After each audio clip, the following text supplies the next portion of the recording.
Hey guys, and welcome back to this channel. In this video, I'll be showing you guys how you can hard reset an iPhone.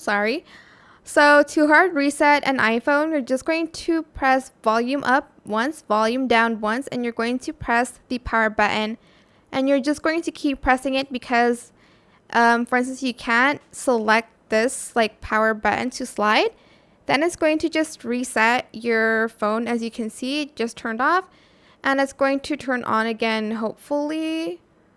There we go. You can now see the Apple logo, and that's how you can hard reset your phone. You can also like reset it, just like reset your phone. But that's how you can do it if your phone's lagging and stuff like that.